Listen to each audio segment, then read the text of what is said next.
Mucho gusto, soy el doctor Oscar Garmendia Lezama, médico y cirujano especialista en medicina interna.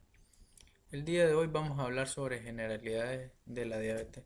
Sabemos que la diabetes es un problema grave de salud pública de dimensiones dramáticas. Recientemente, hace 2 meses, atendimos a este paciente en el área de shock, un paciente que llegó con una emergencia infectológica, un pie diabético ICSA severo. Esta es una complicación microvascular del mal control de la diabetes. Este paciente jamás logró compensarse metabólicamente. Tristemente, estos son los desenlaces, los cuales queremos evitar con el control de la diabetes. La diabetes se define como una enfermedad cuya evolución es crónica, que se caracteriza por una disminución en la producción de insulina y que a su vez la poca producción de insulina es deficiente, puesto existe resistencia de la célula a la insulina. Esto conlleva entonces a un estado de hiperglucemia que va a generar síntomas como la poliuria, como una medida compensatoria, tratar de eliminar la cantidad de glucosa. A su vez, sabemos que la glucosa es una sustancia osmótica, es decir, arrastra agua, deshidrata la célula.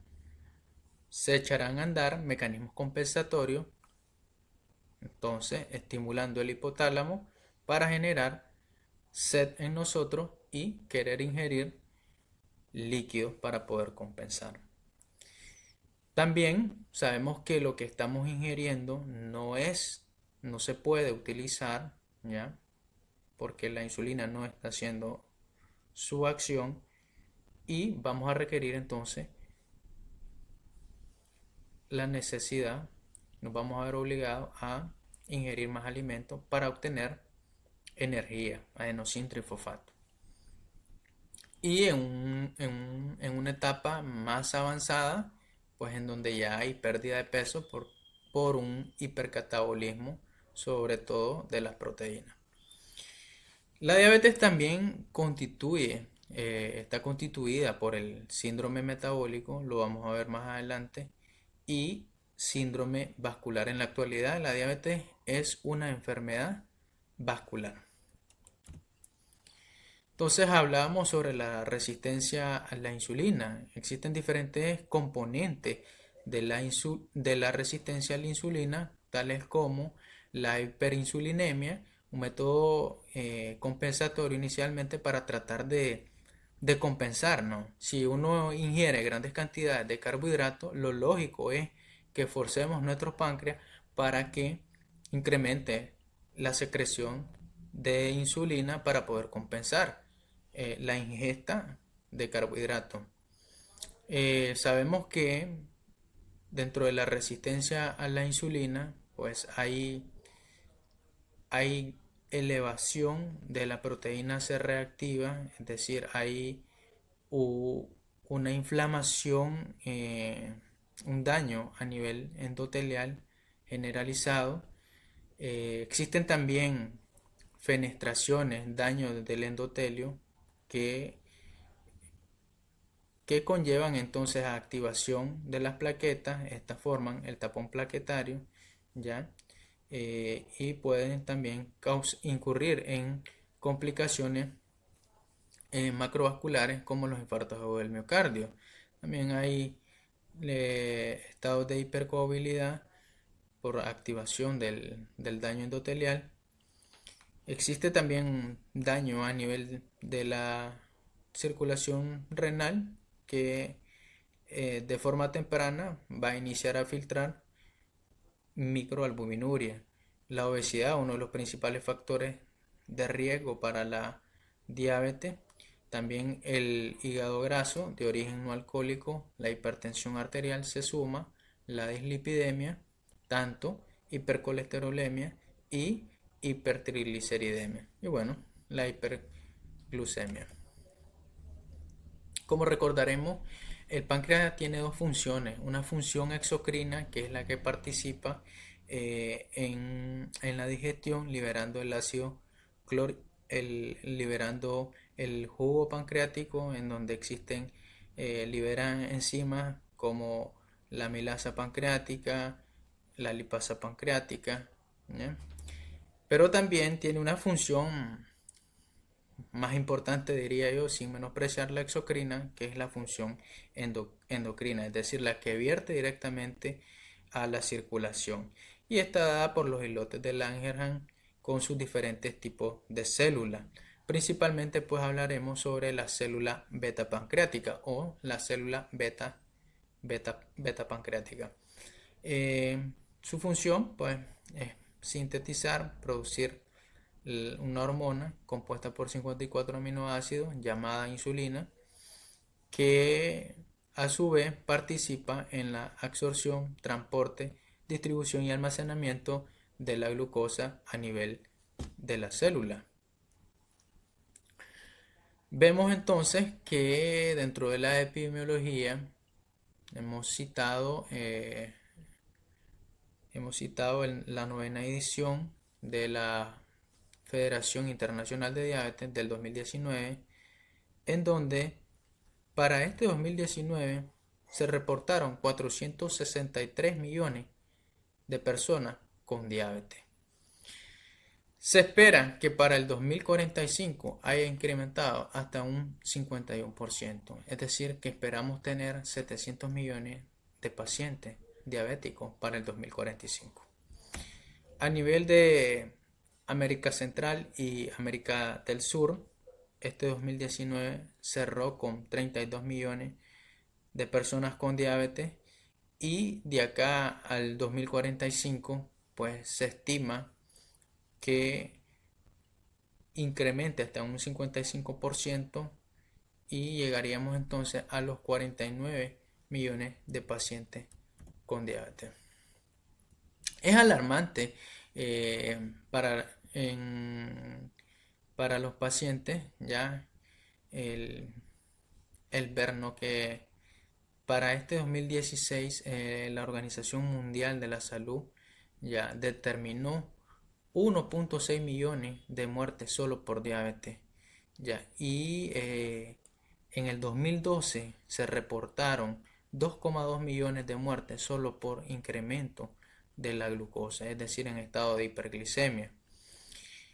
Y de estas el 50% eran atribuibles a glucosa alta ya antes de los 70 años.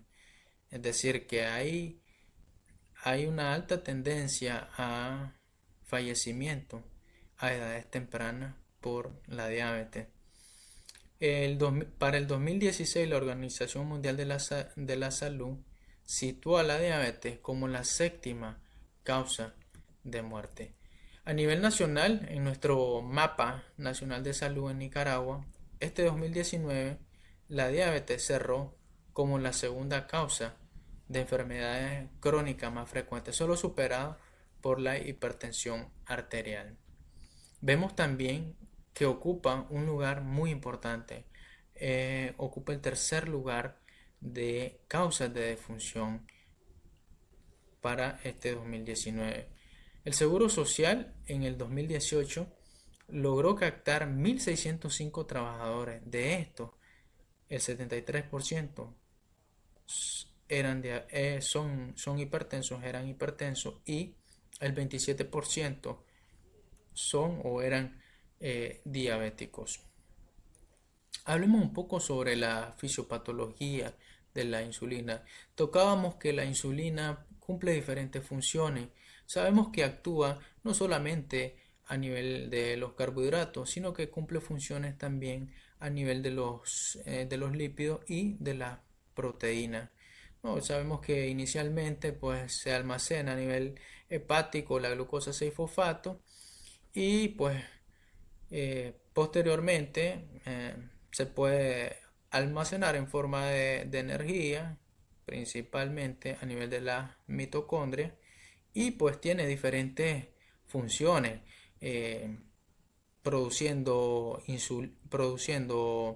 glucosa a partir de glucógeno, inhibiendo la glucogenólisis, inhibe la neoglucogénesis y también favorece la captación de glucosa por la célula muscular y el adipocito. Entonces es de real importancia que, que dicho sea de paso, la insulina realice su función, puesto si no realiza su función, vamos a tener niveles altos de glucosa en sangre. Es decir, tenemos glucosa, pero no va a poder ser utilizada porque necesita de una hormona para poder ser utilizada. Pues esto conlleva la sintomatología, lo que conocemos como el síndrome de las 4P. ¿Qué funciones tiene la insulina a nivel de los ácidos grasos? Entonces, a nivel de los lípidos. Lo que una vez, como sabemos, la principal fuente de energía en nuestro organismo son los carbohidratos. Generan alrededor, cada gramo genera 4 kilocalorías. Ah, los lípidos lo hacen el doble, 9 por cada gramo, 9 kilocalorías. Y las proteínas, pues 4 por cada gramo, 4 kilocalorías. Entonces, una vez que nosotros no tenemos la principal fuente de energía, que es la glucosa, entonces utilizamos nuestras reservas energéticas, que son, eh, que son los lípidos. Como recordarán, en principio el paciente diabético se caracteriza por ingerir grandes cantidades de carbohidratos, que a su vez pues, son metabolizadas en forma de ácido graso como fuente de reserva energética. Entonces, una vez que no tenemos glucosa, la insulina produce una lipólisis y conlleva a liberación de ácido graso. ¿Qué sucede? Bueno, como es insuficiente lo que proporciona de energía, entonces necesita seguir realizando lipólisis y esto va a conllevar entonces a una sobresaturación del ciclo de Krebs, acumulando ácidos como el ácido acetoacético, el ácido beta hidroxibutírico y la acetona, que no es más que la unión de los dos antes mencionados. Esto entonces conlleva una sobrecarga ácida y es por eso que vamos a determinar como un estado de cetoacidosis diabética, que es una de las complicaciones agudas de los pacientes con diabetes, más frecuente en los diabetes tipo 1, pero que también se va a dar en los diabéticos tipo 2 y que muchas veces es la forma en cómo debutan estos pacientes. Mencionábamos que pues la insulina también tiene acción sobre las proteínas, la acción es anabólica, ya. Sin embargo, una vez que hay un déficit de insulina, ya, falta la insulina, pues el organismo echa a andar esta, esta fuente de energía, que sería la tercera opción que tiene el cuerpo para generar energía. Y esto pues va a conllevar a un estado catabólico. Es por eso que ya en pacientes con larga data de diagnóstico de diabetes los vamos a ver caquéxicos, desnutridos por la utilización, el consumo energético a partir de las proteínas. Existen diferentes factores de riesgo para la diabetes. Obviamente hay unos que son más importantes que otros, por ejemplo, los antecedentes familiares en primero o segundo grado, y pues nuestro estilo de vida, eso es muy marcado en los pacientes diabéticos, como es el sedentarismo, no realizar al menos ejercicio 150 minutos diarios a la semana o 30 minutos diarios, perdón, 150 minutos a la semana o 30 minutos diarios.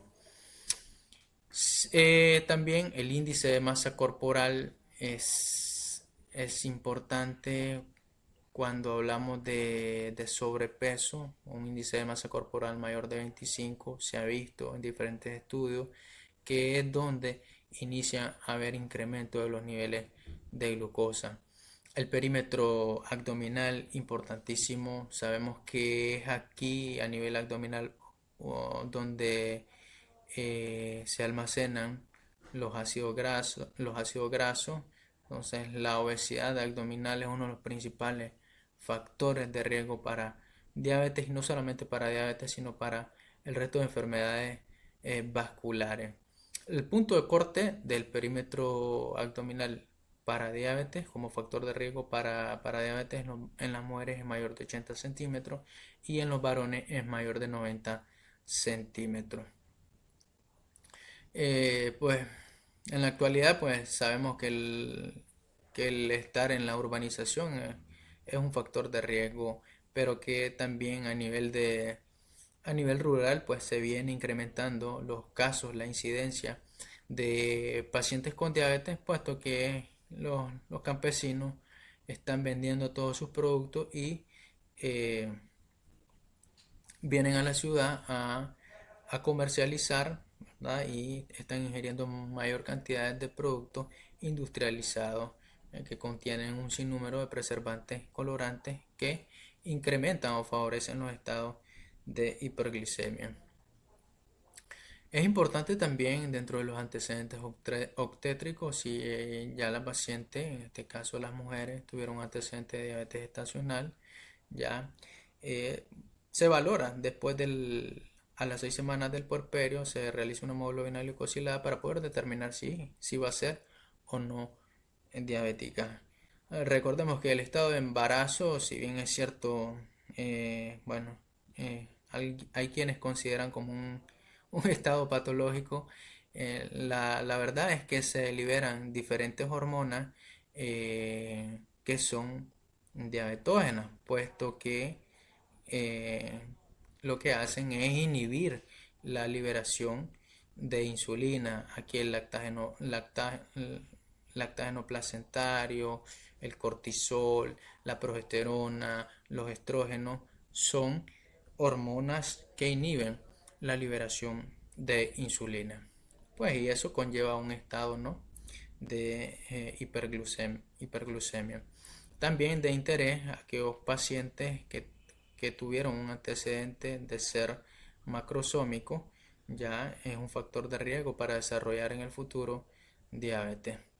También existen otras enfermedades vasculares isquémicas como los infartos agudos del miocardio que tienen una relación directa con la aparición de diabetes.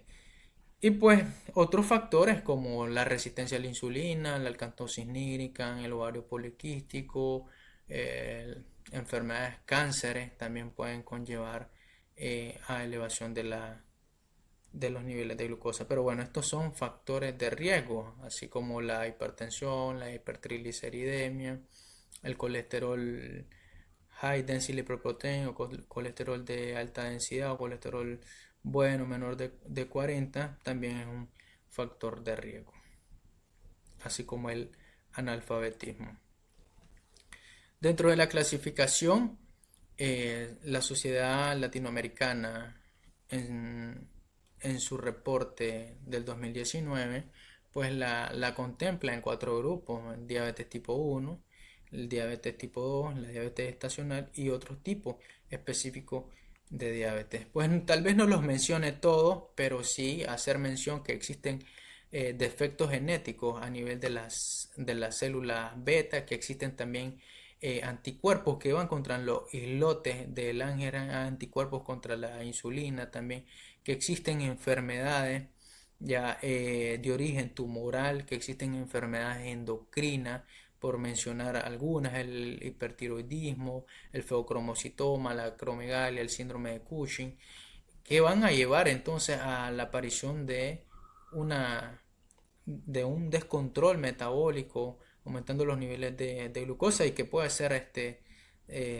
de forma temporal mientras no se trate la enfermedad. Sí, también que existen diferentes fármacos en la actualidad, los diuréticos tiacídicos, los beta-adrenérgicos, las hormonas tiroideas y principalmente los corticoides que van a incrementar los niveles de glucosa en sangre. Y no se digan las infecciones, puesto que las infecciones conllevan a la liberación de hormonas contrarreguladoras también, el cortisol, la hormona del crecimiento, la- las catecolaminas que también inhiben la, la secreción de insulina. Es por esa razón que cualquier paciente que esté escéptico y que sea diabético va a estar descompensado y no lo vamos a lograr compensar sino hasta tratar el proceso infeccioso. Bueno, existen algunos otros síndromes un poco más raros, algunos mm, conocidos, pero que también pues van a tener diferentes defectos y mutaciones a nivel del páncreas y que va a llevar pues a un incremento de los niveles de azúcar. Existe también una subdivisión de la diabetes y aquí es algo muy importante porque en el 2006 se manejaba un término que todavía anda circulando eh, hoy en día, que es el insulino dependiente, insulino no dependiente. Eso ya quedó atrás. Hoy en día se sabe que existen pacientes diabéticos no insulino requiriente, que un paciente que con cambios en el estilo de vida ya puede controlar su enfermedad. ¿Ya? Pero existen otros pacientes que, a pesar de que tienen cambios en el estilo de vida, no han podido lograr o alcanzar un control metabólico. Y estos son estos pacientes con diabetes insulino requiriente, es decir, van a meritar la administración de insulina.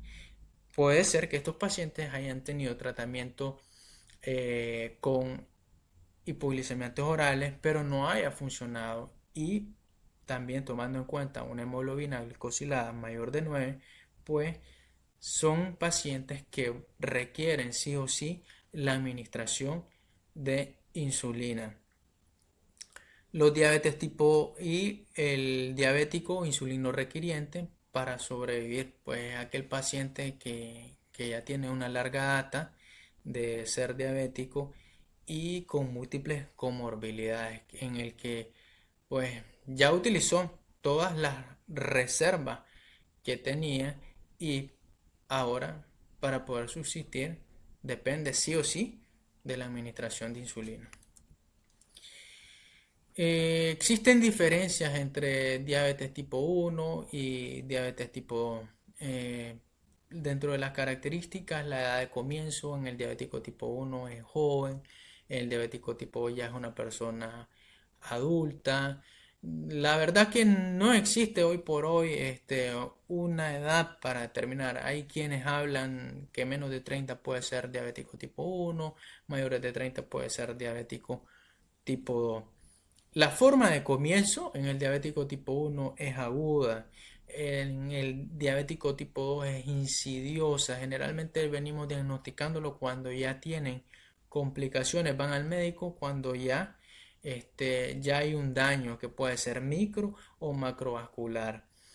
Existen, como decíamos, mutaciones, alteraciones genéticas y es por esa razón que el diabetes tipo 1 tiene una relación con el antígeno linfocitario tipo 2 que no la tiene el diabético tipo 2.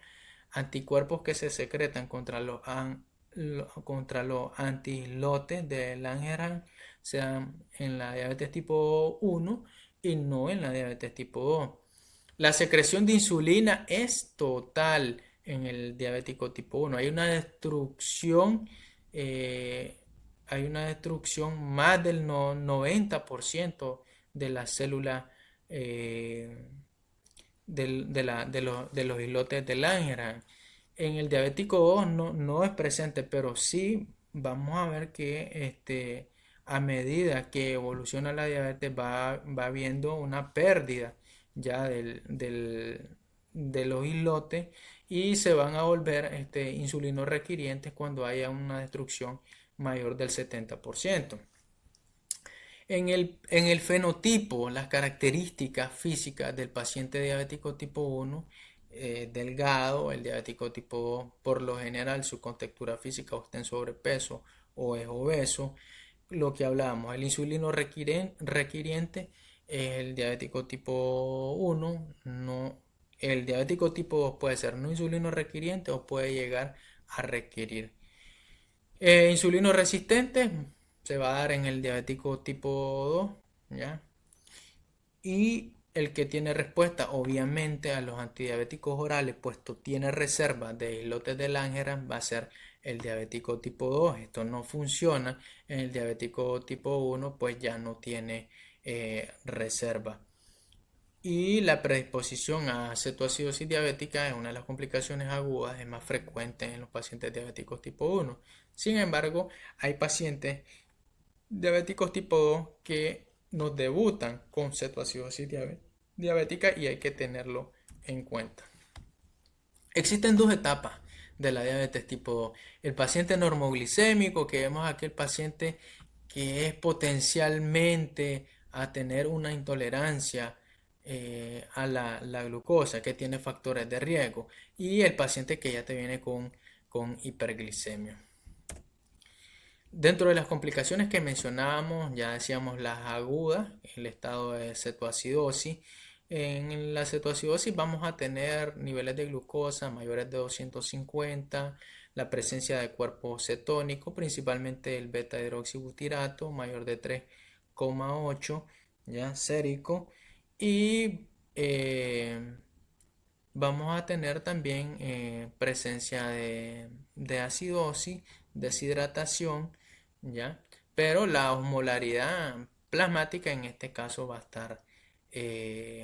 ser menor de 320, lo normal, 280, 290, que es lo normal. En tanto el estado hiperosmolar, que en principio se llamó cetósico, actualmente es hiperglucémico, tenemos que la glucosa es mayor o igual a 600 miligramos sobre decilitro, que su osmolaridad plasmática va a ser mayor de 320 y aquí pues no es marcada la presencia de los cuerpos cetónicos.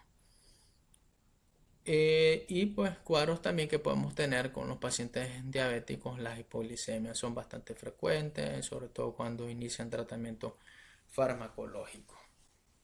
Las crónicas, pues las dividimos en dos grupos, las microangiopáticas y las macroangiopáticas. Dentro de las microangiopáticas, recordemos que hay una disfunción endotelial, ya una inflamación del endotelio generalizada que va a afectar entonces la circulación del riñón, va a afectar a nivel de la retina, va a afectar eh, a nivel del sistema nervioso, ¿ya? Con la neuropatía, el pie diabético.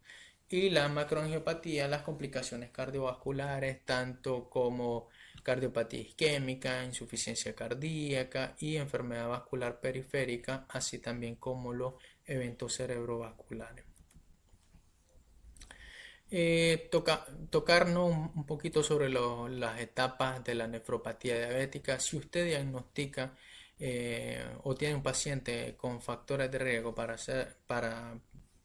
diabetes, es importante valorar la función del riñón, indicarle creatinina, indicarle un examen general de orina, en donde podemos observar si hay proteinuria, si hay glucosa en orina. Recordemos que una vez que sobrepasa el umbral de glucosa a nivel renal, que es mayor de 180, entonces el riñón, como medida compensatoria, empieza a filtrar glucosa. ¿Ya? Es importante saber pues que la principal causa de enfermedad renal crónica hasta en un 29% es la nefropatía diabética y que tiene al menos 5 etapas. Una primera etapa en donde hay hipertrofia renal, En la etapa 2 hay un espesamiento de la membrana glomerular, aún se conserva la tasa de filtración o está ligeramente aumentada. Y en la etapa 3 hay una nefropatía incipiente, puede haber estado de elevación de cifras de presión arterial y lo característico es que tengamos microalbuminuria. Recuerden, la microalbuminuria es mayor de 30 miligramos pero menor de 300. Ya mayor de 300 entonces hablamos de proteinuria, que sería entonces la etapa 4 o nefropatía clínica, en donde ya sí hay una disminución de la tasa de filtración glomerular. Y la etapa 4, la etapa 5, perdón, en donde ya hay una enfermedad renal crónica. Vamos a tener ya elevación de la creatinina mayor de 2, pero no necesariamente tiene que ser mayor de 2. Eh, pues lo vamos a estimar de acuerdo a la tasa de filtración, una tasa de filtración menor de 60. Decíamos que que puede tener afectación de la microcirculación y puede causar estragos a nivel de la retina. Recordemos, si diagnosticamos diabetes, inmediatamente tenemos que realizar fondo de ojo para saber si este paciente tiene una retinopatía proliferativa o no proliferativa. Dentro de la no proliferativa vamos a ir en busca de microhemorragia, microaneurisma, exudado duro, edema macular. En la proliferativa vamos a buscar todo lo antes descrito, más la neovascularización, hemorragia vítrea, desprendimiento de la retina, glaucoma. Y pues recordar, al momento si el paciente ya tiene, si no tiene retinopatía, la revisión, la realización del fondo de ojo se hará anual. Pero si el paciente ya tiene retinopatía, obviamente que va a ser cada 6 meses y pues el seguimiento es por un retinólogo, ¿no? Por eso el paciente diabético mm, debe ser eh, su enfoque, su manejo debe ser multidisciplinario, el psicólogo, nutricionista, el endocrinólogo, ¿ya? El internista, el oftalmólogo y el nefrólogo, principalmente.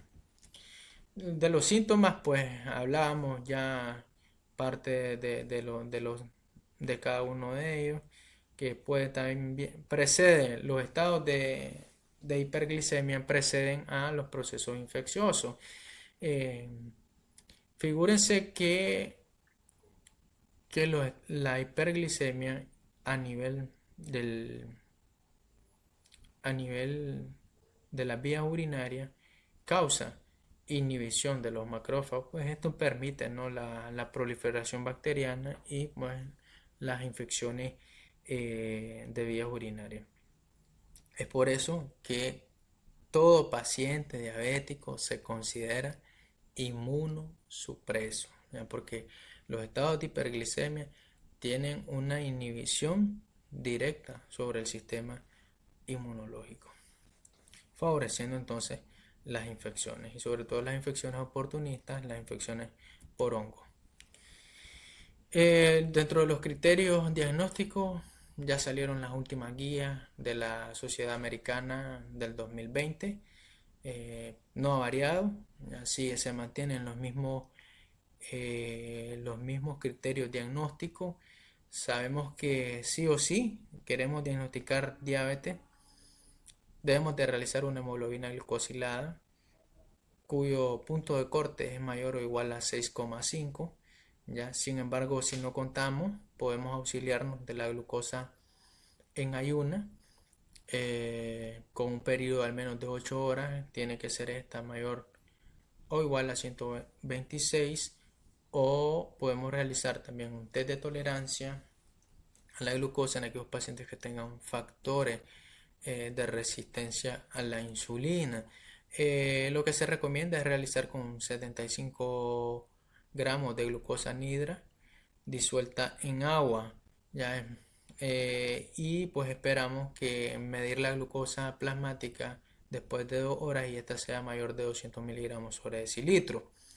Si tenemos un paciente con toda la sintomatología y realizamos una glucosa capilar al azar o una glucosa plasmática mayor de 200, pues también es un criterio para hablar de diabetes. Obviamente, si tiene los tres criterios, no hay por dónde perderse. Si solo tiene el criterio el 2, el 3 o el 4, pues debemos de confirmarlo a través de la hemoglobina glicosilada, que no requiere la hemoglobina glicosilada estar en ayuno, puesto no es más que la medición de la glucosa que se fija a la hemoglobina en un periodo de 3 meses atrás. Existen también eh, ¿no? el estado de prediabetes, ¿ya? Y aquí es donde vamos a tener una hemoglobina glucosilada entre 5.7 y 6.4. El test de tolerancia a la glucosa se va a situar entre mayor de 140 miligramos sobre decilitro, pero menor de 200, es decir, 199 miligramos sobre decilitro. Y la glucosa plasmática con al menos 8 horas de ayuno, entonces tiene que ser mayor de 100, pero menor de 100, menor de 126, es decir, 125 hasta 125.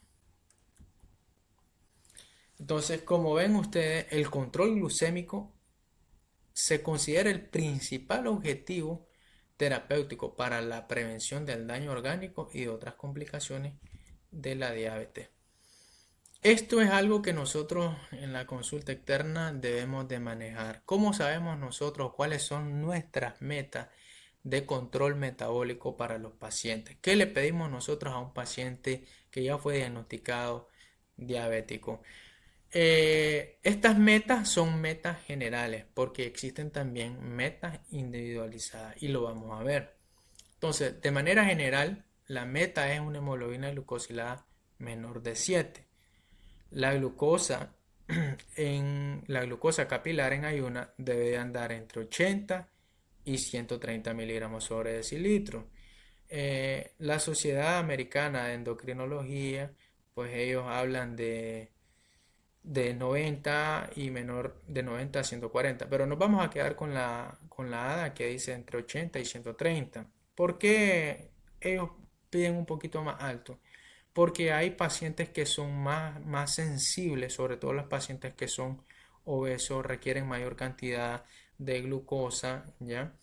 Y pues pacientes con 80, 85 de glucosa capilar fácilmente te hacen sintomatología de hipoglicemia, es por esa razón. Y pues a las 2 horas de haber comido, pues se pide que el paciente tenga una glucosa eh, menor de 180, y que como recordarán, pues es el umbral, ¿no?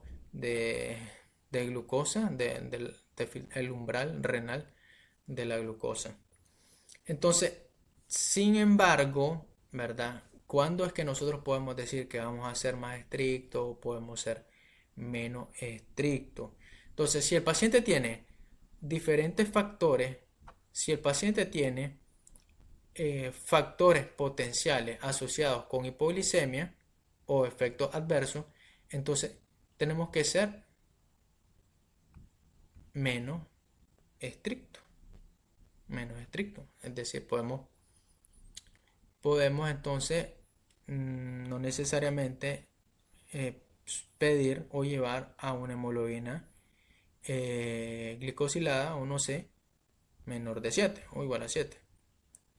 En cuanto a la duración de la enfermedad, si es un paciente de reciente diagnóstico, entonces tenemos que ser más estrictos para evitar las complicaciones. Si es un paciente de larga data, entonces tenemos que ser menos estrictos. ¿Por qué? Porque ya estos pacientes tienen múltiples comorbilidades y recordemos que la hipoglicemia tiene una mayor tasa de morbimortalidad que el estado de hiperglicemia. Si tiene una expectativa larga de vida, entonces seamos más estrictos. Si si no tiene una larga expectativa, una expectativa de vida, ya les queda poco, múltiples comorbilidades, renal crónico en hemodiálisis, entonces vamos a ser menos estrictos. Si tiene comorbilidades importantes, Si son pocas, entonces podemos ser más estrictos. Si es moderado o severa, entonces tenemos que ser menos estrictos. Complicaciones vasculares, de estabilidad vascular, no. Entonces seamos más estrictos. Pocas, menos. Podemos ser más estrictos. O si son moderados o severas, tenemos que ser más estrictos. Si vemos también que son pacientes responsables, disciplinados, entonces son pacientes motivados, entonces tenemos que ser más estrictos. Si no es el caso, entonces vamos a ser menos estrictos. Y bueno, y esto pues de acuerdo al sistema de salud, por ejemplo, hay quienes se atienden a nivel público y pues no cuentan con todo el soporte ya para su control. Entonces, si no lo cuentan o está limitado en cuanto a los medicamentos, pues no podemos ser este, más estrictos ya. Pero sí contamos con un sistema de salud como el Seguro Social, en donde pues la mayoría de los medicamentos se le proporciona al paciente, entonces podemos ser más estrictos. Esto es algo muy importante que deben de saber ustedes. ¿Ya? Los adultos mayores son aquellos pacientes mayores de 65 años. Entonces, si estos pacientes tienen pocas enfermedades crónicas coexistentes y estados cognitivos y funcional intacto, la hemoglobina glicosilada va a ser su meta, 7.5. En aquellos pacientes adultos mayores, es decir, mayores de 65 años con múltiples enfermedades crónicas coexistentes y deterioro cognitivo o dependencia funcional, entonces no podemos ser tan estrictos porque podemos inducir a un estado de hipoglicemia. Entonces aquí nuestra meta va a ser de hemoglobina glicosilada entre 8 y 8.5. Esta es una pregunta muy importante. No es lo mismo el paciente ambulatorio que el paciente hospitalizado. ¿Cuáles van a ser nuestras metas en el paciente hospitalizado? Se hicieron diferentes estudios con metas de glucosa menores de 110. No se recomendó. ¿Por qué? Porque se vio que esto conllevó a mayores estados de hipoglicemia y causó mayor mortalidad en los pacientes. Entonces, sí, lo apropiado sería entre 110 y 140. Sin embargo, en aquellos pacientes con edad avanzada, con enfermedades renal crónicas, desnutrición, entonces la meta va a ser 140 y 180. Y no vamos a recomendar entonces mayor de 180. Verán ustedes que en muchas de las indicaciones de nuestro plan terapéutico utilizamos la insulina regular por esquema. Entonces partimos del 180. De 180 o 120 decimos aplicar 4 unidades de insulina regular. Ya, eso por poner un ejemplo.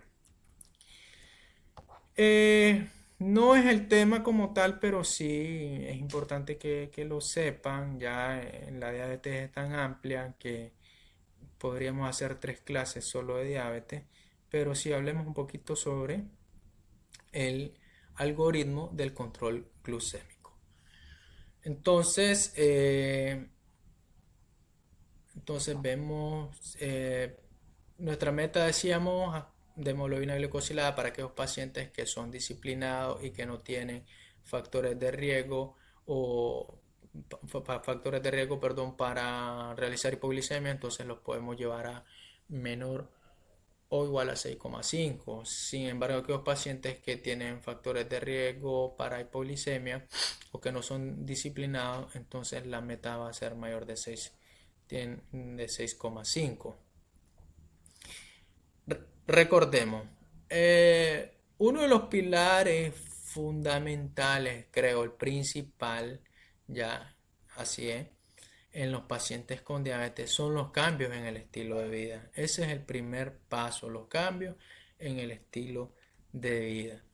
Si usted tiene un paciente con una hemoglobina glicosilada menor de 7,5, él puede utilizar monoterapia.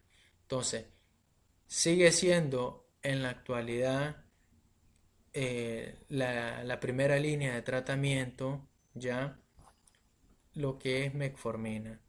Entonces, recordemos que la metformina, dentro de su mecanismo de acción, es un sensibilizador de los receptores de insulina a nivel de la célula. Es decir, va a facilitar que la insulina se una a su receptor. Escúchese bien. La mayoría de los pacientes tienen que tener dentro de su tratamiento metformina. Ya. ¿Cuándo es que los pacientes no van a tener metformina?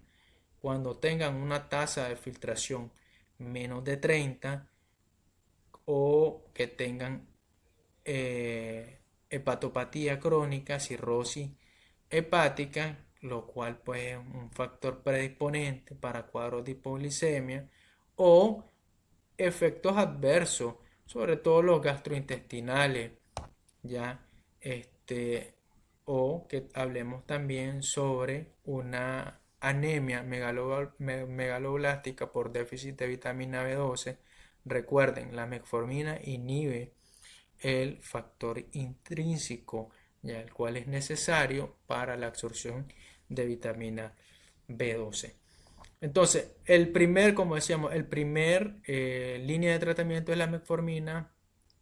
Podemos utilizar los LP1, los SGLT2, la dipeptidilpeptidasa, los DPP4, la tiaglitazona, las carbosas, pues que ya no se utilizan, y la sulfonilurea. Entonces, ¿cuánto tiempo? Bueno, démosle como meta, ya, tratar de compensarlo en 3 meses. Le citamos en 3 meses. Si en 3 meses el paciente tiene una hemoglobina glucosilada mayor de 7,5, entonces vamos a asociar la metformina más otro de los hipoglicemiantes orales. Se sigue recomendando los LP1, los SGLT2, los DPP4 y como ven aquí con estos niveles de hemoglobina glicosilada aún no se recomienda la insulina basal, el colesevelam, la bromocriptina, que casi no utilizamos, ascarbosa, la sulfonilurea, que no se recomienda. Ya, la verdad que con lo que más trabajamos son con GLP-1, SGLT2 y dipeptidilpeptidasa. Como ven, tienen una coloración diferente, pues que son las mejores opciones en la actualidad. Siguen siendo estudiados los SGLT2, pero es el boom ahorita del tratamiento farmacológico, obviamente siempre, ¿verdad?, asociado con la metformina. Las tioglitazonas, pues se vieron que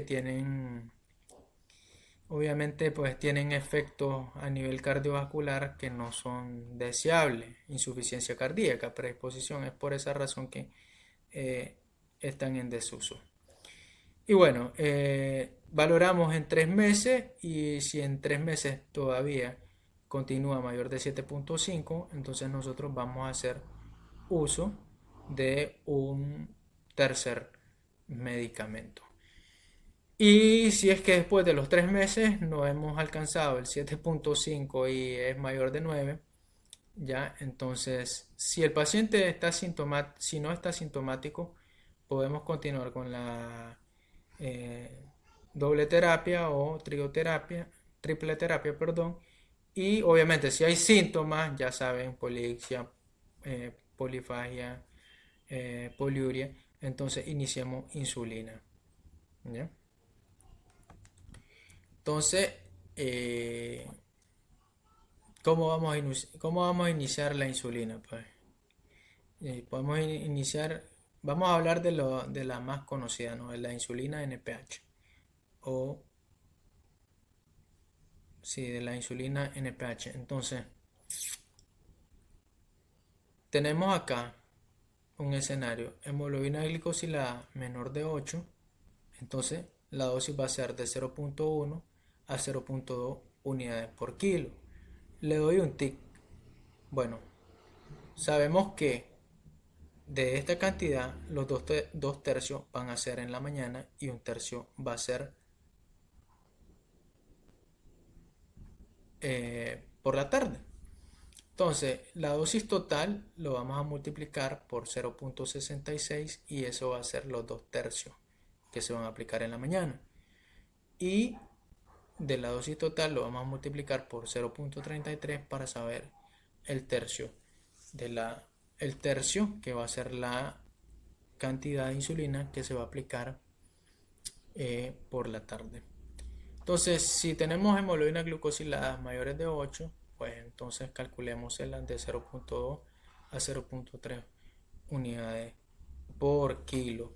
En dependencia de la glucosa, si es mayor de 180, entonces vamos a ir aumentando el 20% de la dosis total. Si se mantiene entre 140 y 180, podemos entonces aumentar solamente el 10%. Si está entre 110 y 139, aumentamos una unidad. Y si el paciente presenta hipoglucemia, entonces lo que vamos a hacer es reducirnos. Si es menos de 70, 10% a 20%, y si es menos de 40, de un 20 a un 40%. Si es que no hemos logrado alcanzar nuestra meta, ya el paciente persiste en estado de hiperglicemia, entonces podemos adicionar el bolo prandial, que es la utilización de insulina regular. Ya recordemos que la NPH es de acción intermedia. Entonces el bolo de insulina regular, basal plus 1, 2 y 3 en los diferentes periodos de la alimentación, 15 minutos antes de cada comida, ¿ya? Entonces, ¿cómo lo vamos a hacer? Bueno, se maneja que va a ser, se calcula.